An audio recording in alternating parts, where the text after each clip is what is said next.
Wife thought she controlled everything, until I gave her the envelope. The moment she saw it in my hand, her face shifted.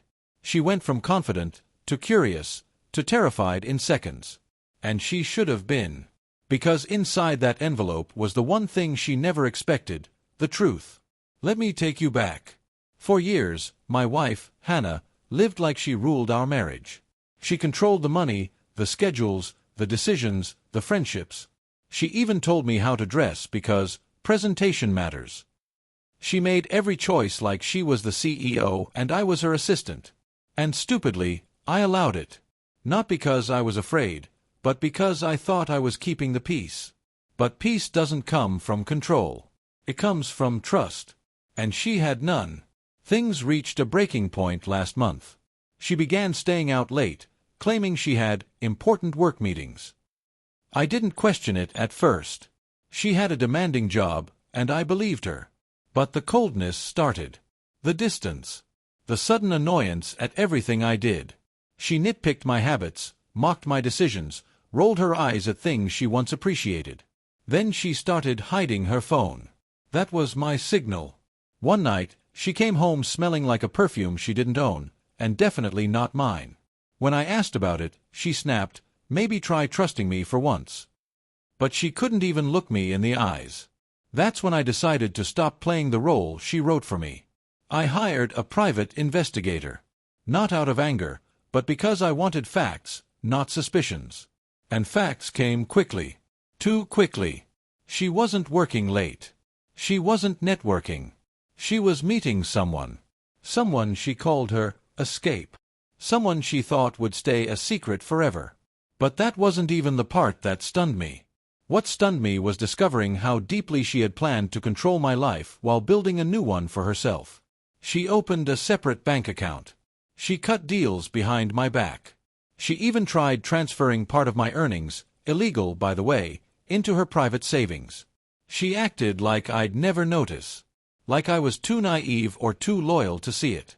She forgot something important. I'm quiet. Not blind. So I prepared the envelope. I waited until the night she arranged a big dinner party, her favorite place to show off. Her friends came, dressed up, all admiring her perfect house, perfect decorations, perfect performance. She loved attention, especially when she felt powerful. But that night, I wasn't playing along. She made speeches, bragged about her career, bragged about her leadership in our marriage, even joked that I would be lost without her. Everyone laughed. I didn't. When the room quieted, I stood up. She looked at me, confused but confident, thinking I was finally going to praise her. Instead, I placed the envelope on the table in front of her.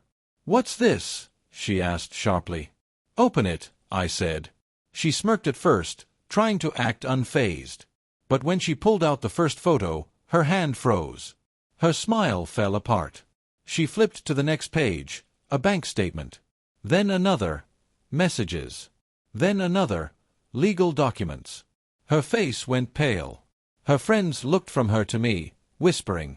She whispered, You went through my things?" "No," I said. "You went through mine. I just collected the evidence." She swallowed hard. We can talk about this privately." "I tried talking privately," I replied calmly. "You didn't want that." Her friends suddenly stood, uncomfortable, unsure whether to defend her or escape. Most chose escape. She shook her head, panicking. "Please, don't do this here." "Hannah," I said softly, "this isn't punishment. This is accountability." She opened the last paper and stopped breathing. Divorce papers. Filed. Final. Ready. All she needed to do was sign. She looked at me like the ground had disappeared beneath her. You're leaving me?" "I already left," I said. "This is just the paperwork." Her control gone. Her power gone. Her secrets exposed. For the first time in years, she wasn't in charge. She wasn't the boss. She wasn't superior. She was simply caught. I walked out of our house that night without raising my voice, without insulting her, without revenge fueled by rage. My revenge was calm, precise, and based on truth, the one thing she never expected me to hold against her. The envelope wasn't just evidence. It was freedom. She thought she controlled everything. But she never controlled me. She just controlled the version of me that allowed her to. And once that version disappeared, so did her power.